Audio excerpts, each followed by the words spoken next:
Her Excellency Chairperson, distinguished head of delegations, Excellency, ladies and gentlemen. It is my great honor and pleasure to address the 2018 CVF Virtual Summit. On behalf of the Royal Government of Cambodia, I would like to address my sincere appreciation to the Government of Marshall Islands, especially Her Excellency President Halder Hein, for organizing such an important online gathering of world leaders to address the increasingly serious issue of climate change. Cambodia is among the countries most vulnerable to the impact of climate change and global warming, while contributing the least to our causes.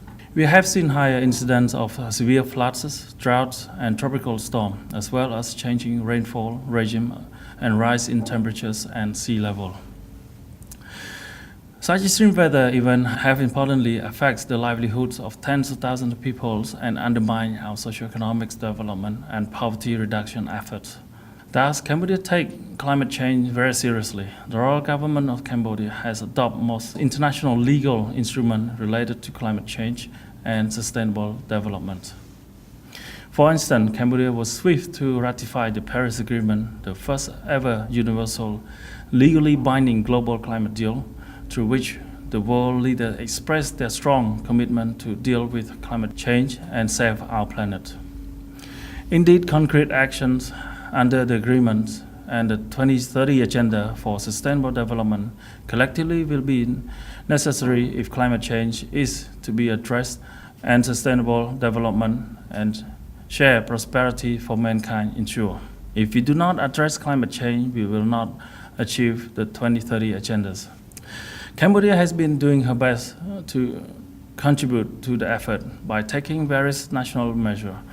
Of particular note, a high-level national policy dialogue on climate change has been held, resulting in the development of Cambodia Climate Change Strategic Plan 2014-23, which was launched in the late 2013.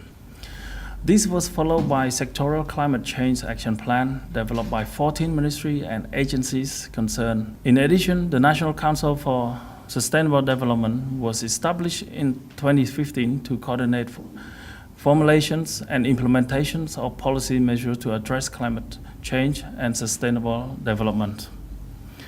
Further, we have integrated climate change into planning and budgetary process, as well as developed agenda to ensure green growth, low carbon emissions, and climate resilient development.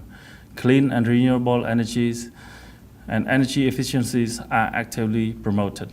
Besides, a national M&E framework for climate change is in place, with 5 institutional readiness indicators and 3 impact indicators through which vulnerabilities and change and damage from extreme weather events are tracked on an annual basis. Lately, the Ministry of Environment has successfully led participatory process to draft a new comprehensive environmental code, which will be adopted soon to promote behavior change and more active participation among all stakeholders in support of national effort. Overall, climate change and sustainable development have constantly enjoyed a high attention and strong support from the Royal Government of Cambodia, as evident by the fact that share of national budget allocated to climate expenditure has increased steadily, and the government investment in area of climate change tripled over the last 8 years. It has now been placed even more prominent in the new socio-economic policy agenda of the Royal Government of Cambodia in the 6th legislatures, called the Rectangular Strategy Phase 4. Madam Chairperson, ladies and gentlemen, more concerted effort and international solidarity are urgent and necessary to address the growing impacts of climate change. I'm optimistic that by the end of 2018, some of the commitment under the Paris Agreement will be translated into concrete mechanism and action to ensure trust and cooperation in the joint endeavor, especially when the world leaders are meeting during the COP24 in Katowice later this year.